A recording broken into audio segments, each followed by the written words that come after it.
What is going on, everyone, and welcome to WreckTalk. And if you thought the landscape of college football was insane, you'd be right. You'd be absolutely right. If you haven't heard, I'm kind of late to this party. Georgia Tech's on a bye, so it's giving me an opportunity to look at some things I don't normally look at, like the Kennesaw State situation. Vanderbilt quarterback Diego Pavia denied TRO requests for added eligibility. So if you don't know what's happening, this kid is basically saying, well, because when I played junior college ball for 2 years, I wasn't able to take advantage of name, image, and likeness and get paid for that. That can't count against me now. That can't count against me. So I should get those 2 years of eligibility back. So he's out of eligibility this year. Now, all of a sudden that Vanderbilt's playing very well, he's playing well. Oh, hey, antitrust. Here's what I do know about antitrust. I'm not a lawyer. I'm not a legal expert. I am sure, though, that antitrust law is not supposed to be a catch-all for college athletes and teams to not abide by rules they don't like. Anytime, this is what's part of what's neutered the NCAA. Every time a team gets cheats or gets a ruling they don't like, or there's hey, we need this kid for an 11th year of eligibility. Antitrust, can't say we can't do this. Antitrust. This happened with that North Carolina wide receiver. His name's escaping me right now. Last year, it was his third transfer. He's supposed to sit out a year.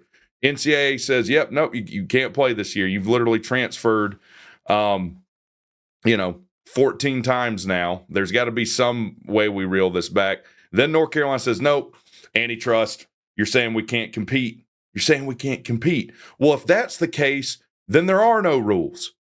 If any time a rule means that you can't be competitive, then you just can't have rules, right? That'd be like, Apple develops phones, and this has happened before, and it's literally exploding in people's pockets and combusting people. And then you're like, no, you can't sue us for that, though, because that means we can't be competitive. You got to let us sell these phones. It's stupid. It's silly. And this is why, we don't like it, but you're going to have an NFL type thing where every school has a body that they abide by with a commissioner, and you all agree that you're not suing that body and you're going to follow the rules. I'm not following the rules. You broke the rules. I'm not breaking the rules. Antitrust. So this says a federal judge on Tuesday denied Vanderbilt quarterback Diego Pavia's request for a temporary restraining order that would grant him another year of eligibility, but did not close the matter entirely. Pavia sued the NCAA in federal court Friday in Nashville, Tennessee, arguing that his 2 seasons playing at a junior college shouldn't count toward his Division I eligibility since he's unable to profit from his name, image, and likeness during that time. Well, hell, if that's the case, every athlete then that played before NIL was a thing, those years shouldn't count against them, right? Like, this is silly. Rules change. That doesn't mean that we just retroactively, wave this wand and you get everything you want. Pavia's attorney argued that Pavia would suffer immediate and irreparable harm without the relief from the court because the transfer portal opens on December 9th, and waiting even one more day will place him between a rock and a hard place. Oh, my God. Diego Pavia, no, he's between a rock and a hard place. Antitrust. In regards to negotiating an NIL deal at Vanderbilt or transferring to another school. So the kid's trying to get paid. He can get paid. Unfortunately, he's out of eligibility. Don't know what to tell you, man. So basically, this sounds like something similar to an injunction, which is kind of a legal thing where you're like, look, I can't wait for the court proceeding to rule on this matter.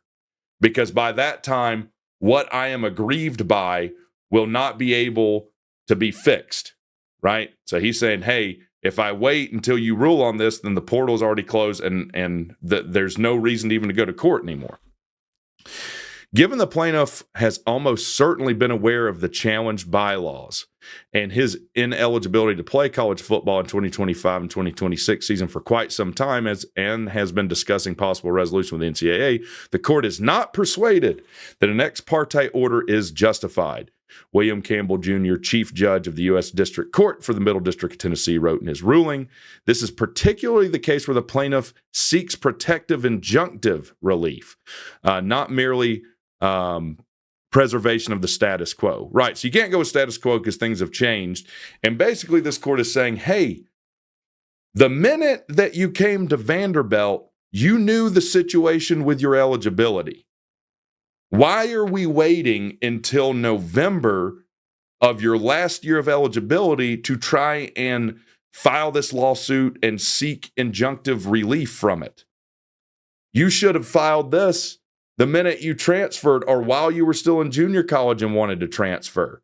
Again, the only reason he's doing this is because he just wants another year of eligibility. Antitrust and all this BS is just the avenue he's going through to do it. And I'll tell you the other hilarious thing, because they're claiming, let me see where it is, Sherman Act in this. Where is it? Yes. Pavia's lawsuit argues the NCAA and its member institutions have entered an illegal agreement to restrain and suppress competition. Listen to me, moron. The point of college athletics is competition within whatever rules that they've agreed on. Otherwise, there are no rules, which there basically aren't right now, and are violating the Sherman Act. Here's the hilarious thing. The Sherman Act was put in place, I think, in 1890. It was an antitrust law to get at these oil barons and break up these big oil and like railroad trusts. The funny thing is, how did Vanderbilt get his money? The guy that this school is named after and founded after. He was a railroad baron, monopoly man, an oligarch. Vanderbilt is literally one of the reasons we have antitrust laws. You can't make it up, folks. So, look, until we, and I hate to say it, we get some system like the NFL, there's probably going to have to be a players' union. Everyone's going to have to agree to be a part of a system with a commissioner by which they agree on the rules, and not to sue that institution. I think it's usually like, hey, if there is something you legitimately have to sue these people over, you have to go through arbitration. There's all these loopholes you have to go through. But this is silly. Miami literally has a guy on like his 10th or 11th year of eligibility. We're getting to a point now where it's like, no, we pay the players. You can't tell them, how many years of eligibility they have. Anytime they file for another year or some excuse or whatever, or some exemption, you have to grant it, or it's, some silly antitrust thing. Anything any school does, no matter how shady, gotta allow them to do it. And it's making college football, honestly, just a circus. College football is kind of a circus right now. So I hate to say it, yep, you're probably going to need a players union. You're probably going to need something like the NFL has. I don't like it, but at this point, the cat's out of the bag. And things like this where a guy just wants to get paid another year, so he's using this veil of a law that was literally put in place in 1890 to break up the monopolies that were a part of founding his school is silly. Let me know what you guys think in the comments. Talk to you guys later.